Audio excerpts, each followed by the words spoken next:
Well, in a significant development, the United States has expressed concern over Canada's allegations against Union Home Minister Amit Shah.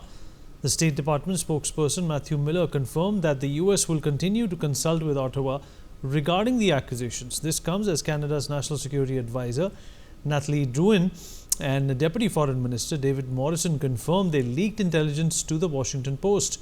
They aim to ensure the Canadian perspective was well presented in the public domain, and the allegations involve Shah's alleged role in targeting Khalistani separatists in Canada. Canada has accused India of orchestrating the killing of Hardeep Singh Nijjar, a prominent Khalistani campaigner. Additionally, a report from Canada's Communications Security Establishment reveals that India has been using cyber capabilities to track activists abroad, raising further concerns about cyber attacks on Canadian government networks. With the largest Sikh community outside India residing in Canada, the situation is creating tension in bilateral relations as well. Well, Ambassador Kanwal Sibal, former Foreign Secretary, is joining us on the broadcast. Sir, appreciate you joining us. So first up, in a range of statements that have been made, you have had RCMP first accepting organized crime by Khalistanis and then revealing they first leaked the information to WAPO. Why this state of confusion?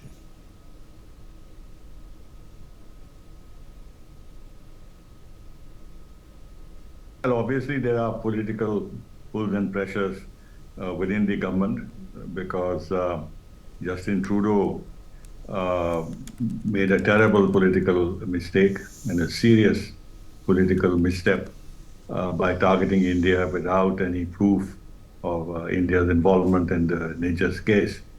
And from there on, since they made this grave diplomatic error, so they have then to make sure that that their story holds and they are not exposed, and therefore look for every opportunity to blame India, target India, draw attention to what India is doing, blame India for violence and intimidation, etc., as they have been doing. Now, the two people who have appeared before the parliamentary committee, the National Security Advisor and the Deputy Foreign Minister, they are very close associates of Trudeau. The Deputy Foreign Minister has no diplomatic background. He's been the G7 Sherpa for Trudeau for years. He's his close political advisor. He was at one time with the World Economic Forum, so he has a kind of a economic background. So he has no experience of diplomacy. And the efforts of both these people was to protect Trudeau, to make him look better, to keep drawing attention away from his mistakes to India. That's what their job is as loyal servants of Mr. Trudeau. And that's why you see this confusion. There is, for example, in this parliamentary committee, the lady chairing the committee asked some very pertinent questions. And so, to what extent you think Trudeau will go to please the Khalistanis, and how would it impact their society? He's already pleasing them. I mean, he's pleased them to the extent of sabotaging India-Canadian ties with expulsion of diplomats, of making such an egregious demand that they should, have access to our Indian High Commissioner, and who is a person of interest, and they should be allowed to interrogate him to see, to ascertain for themselves how deeply he has been involved in intelligence gathering, as they say, and in intimidating the local Sikh community. Now, Trudeau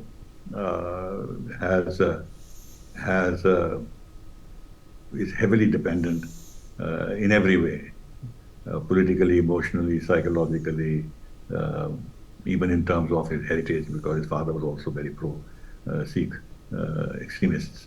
So he has that in his political and psychological and emotional makeup. Plus, of course, there is this political calculation that since elections are coming next year, and since in some constituencies the Sikh vote is critical, so he wants to ensure that he doesn't lose that vote. So he's willing to make gestures to the extremists, thinking that the extremists provide the gateway to the larger Sikh vote. That's his calculation. And in the process, he has set back India-Canada relations, which will now take many, many years to come back to where they were a few years ago when Stephen Harper, the Conservative Prime Minister, was in power. And so next up, naming Amit Shah, the current Home Minister, without any evidence, do you think this is another escalation that will make it difficult, for ties to be normalized? It's very serious escalation. It's ridiculous. It's absolutely ridiculous to point the finger at the Home Minister of India. What has he got to do with this?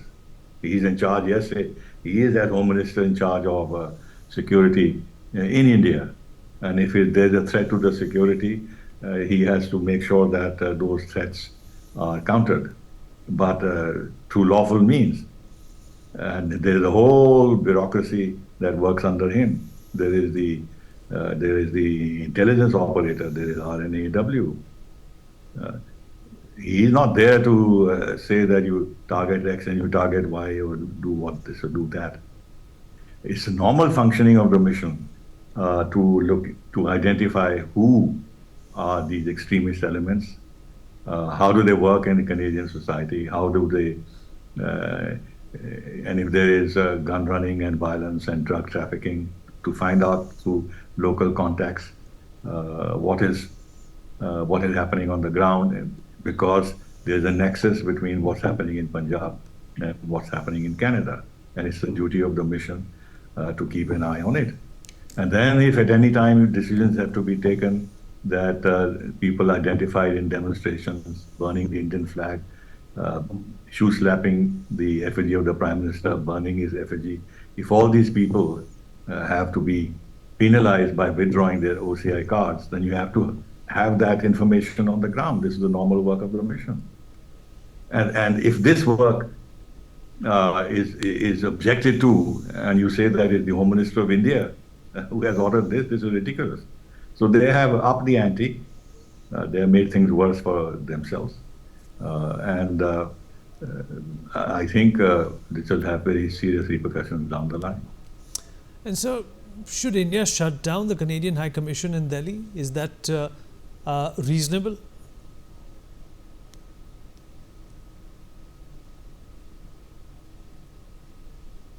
Well, the thing is that after all, the belief is that Trudeau is going to lose the next election and the Conservatives will come back to power.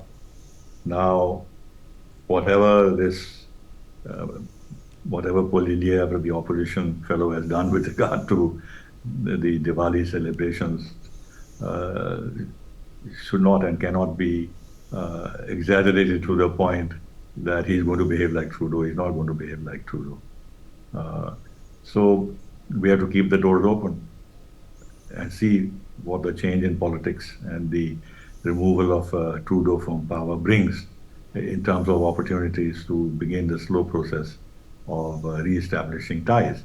Not going to be easy, because once diplomats have been expelled, we expelled 40 of theirs, and then there has subsequently been expulsion of 6 diplomats on both sides. Our High Commissioner has been withdrawn. So to go back to the status quo ante is not going to be possible. Though, of course, High Commissioners can be exchanged, but the number of diplomats they had in their missions here was far too large. And there was no equivalence between the number we have there and the number they had there. And therefore, there was a decision on our part that there should be parity, and that decision will remain. In terms of,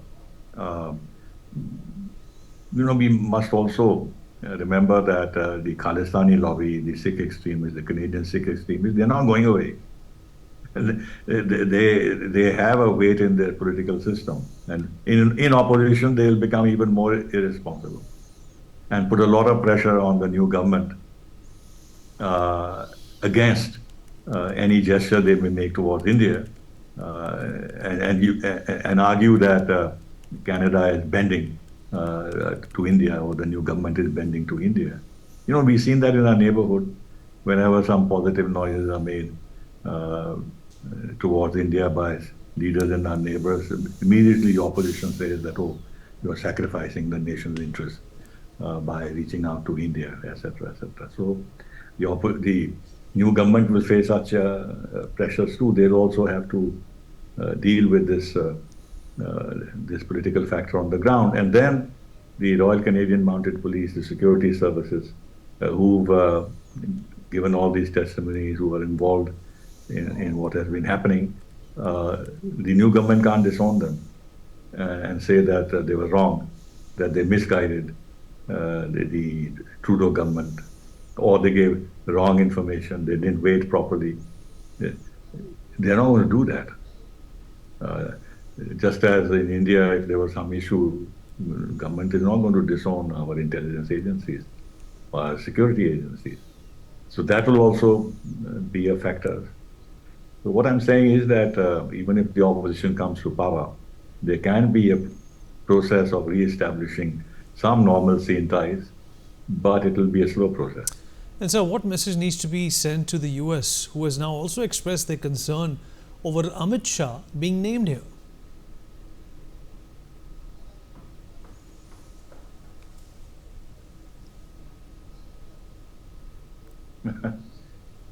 I think the United States has its hands in this fully. Their leaders have been saying, both Sullivan and Blinken in the past, that we are not only cooperating with Canada, we are coordinating with Canada.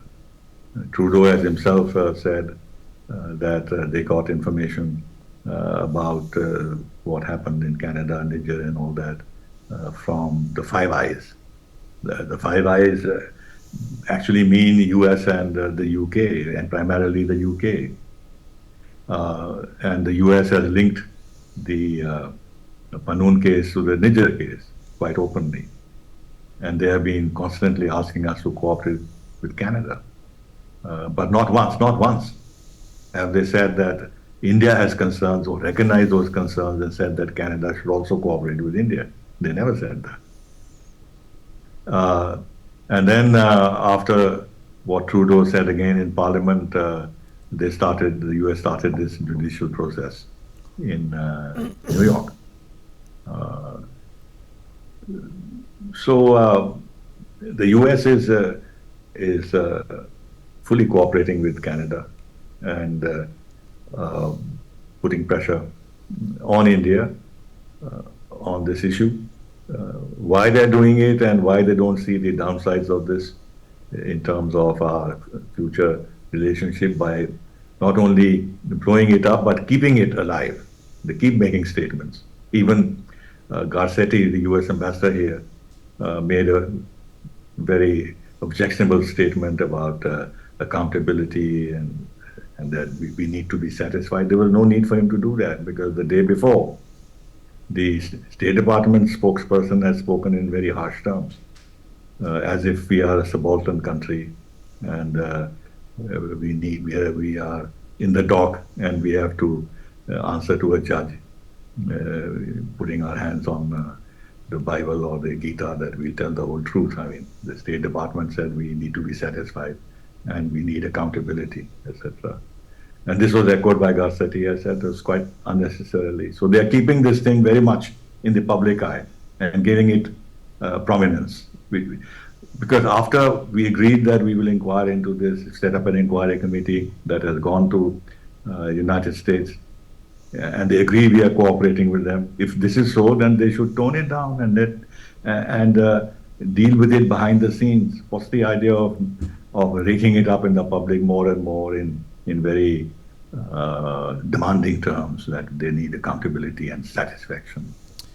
And so with the Poilievre too avoiding the Diwali celebrations, do you think that the problem goes beyond Trudeau in Canada?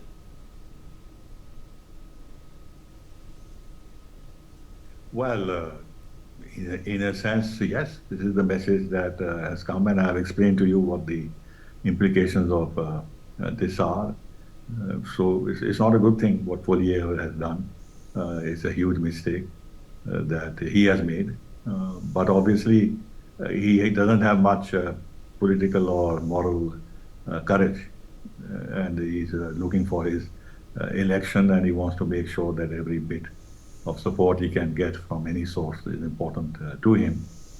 But on the other hand, uh, he doesn't have the same record as Trudeau. He doesn't have the same personality as Trudeau. So we shouldn't write him off. But the initial signals are that he is not the man one thought that he might be, because he's been criticizing Trudeau uh, for having destroyed the relationship with India and of not sharing with him. In fact, he more than once said that Trudeau has not shared any evidence with him, uh, etc., etc. So one thought that he was not, if not on India's side, he was criticizing what Trudeau was doing. But he seems to be now, in some ways, following the same line of placating the pro-Khalistani lobby. But let's see. So, is there any way we can bring these students back who are themselves protesting and standing in long lines for jobs by providing better alternatives here? Well, they went on their own, so they have to come back on their own. I mean, it's not as if India sent them. They sent, their parents sent them, and if it hasn't worked out according to their wishes, then they have to come back home on their own. Why should government of India take responsibility for that? But there is this larger question that, given the fact, and the High Commissioner who just come back has been saying that there is economic problems there. There are no jobs, and students who go from there, they pay a lot of money, but their hopes are not fulfilled. There have been many suicide cases. He said that they were sending body bags, 2, 3 body bags virtually every week, because boys who came with certain aspirations and hopes, and when they were belied, they committed suicide. And he said that these facts need to be known to people and parents in India who send their children to Canada. And then he also said that the conditions of living are very bad. 6, 7 people into a room. And people who even got engineering degrees and all that, they can't find jobs, so they become truck drivers. So I think government of India should take note of this, and some way should be found to discourage boys and girls from going to Canada. A lot of money goes out of our coffers for these students who study in Canada. And then at the end of it, if this is the situation, then some means have to be found to discourage this movement. But coming back to your question, since they went on their own, they have to come back on their own. For more such videos, subscribe to the NewsX YouTube channel, hit the bell icon.